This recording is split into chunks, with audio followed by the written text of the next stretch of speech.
So there's this Twitter account called Trump Regrets, where they retweet people who express regret about having voted for Donald Trump.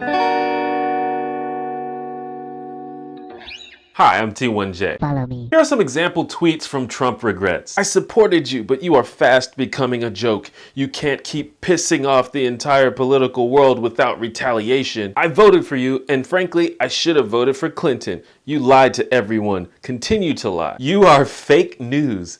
I voted for you and you have been letting me down every day. So if you didn't know, I voted for George W. Bush in 2004 and Barack Obama in 2008, and I regret both of those votes. Although I have to say the Bush vote was quite a bit worse. But the point I'm making is I know what it's like to regret voting for someone. So I have a bit of empathy for the people featured on Trump Regrets. Although I'd be lying if I said I didn't experience a bit of schadenfreude after reading these tweets. You brought this on yourself. Now there are people who are going to support Donald Trump no matter what he does. He could take a bite out of a puppy live on television and he'd have supporters that would be like, he's such a strong leader. That puppy was fake news. But there are clearly people who hesitantly voted for Trump because they felt that there were no better options. Of course, that's weird to me because I felt like he was the least favorable of all the options, but you know, whatever. There are also people who supported Trump in hopes that he would make positive changes, but have been disappointed, if not devastated, by his failure to do so. So the question is, how do people like me who were never on the Trump train, I like that. It sounds like the name of a hip hop dance. Do the Trump train. How do people like me who never supported Trump and in fact kind of tried to persuade people not to support Trump, how do we react to Trump supporters with buyer's remorse? Do we just throw them the bird and say, I told you so? Or do we extend an olive branch? I think there's compelling arguments for both, to be honest. Donald Trump campaigned on a platform defined by misinformation and xenophobia. And his public and private personality, even beyond running for president, as far as we can tell, is pretty shit. Like, he's a pretty shit person. Now, Hillary Clinton famously called half of Trump supporters a basket of deplorables, which is like, even if that's true,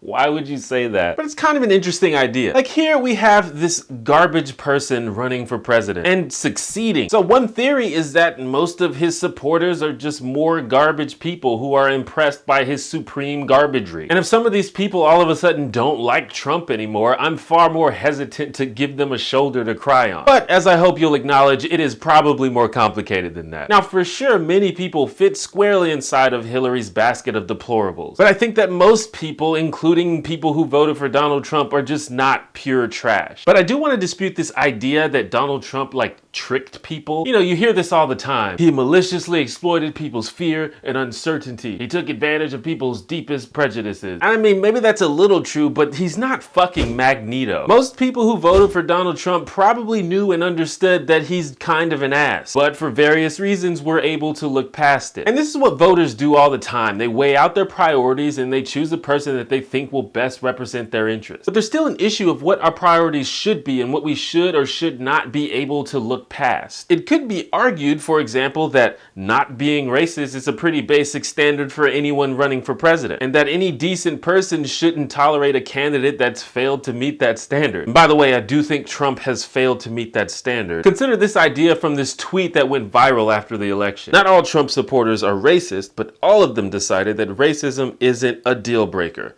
End of story. And again, if we take this at face value, it's hard to sympathize with people like that, especially if you're part of a group that's a constant target of racism. And social issues are often separated from economic issues and foreign policy issues as if they're completely separate. You know how politicians always deflect criticism of their lack of social awareness by saying things like, the American people don't care about all that, they care about jobs and healthcare premiums. But if you're a person that belittles people because of their race, you're probably also gonna have short-sighted and insensitive economic and foreign policy positions. So it's easy to think that all of this goes hand in hand to some extent. It's not like people who are normally outraged by racism just decided to suffer through it for the greater good. These are people who either like that he said all of these offensive things, who don't believe or understand that the things he said are racist, or don't think it's a big deal. And you know, racism and xenophobia is just the tip of the iceberg. There's also the misogyny, the sexual assault allegations, the compulsive lying, the political inexperience, and other things that you would think would immediately disqualify someone from being the president. Here's the problem though. As much as people hashtag not my president,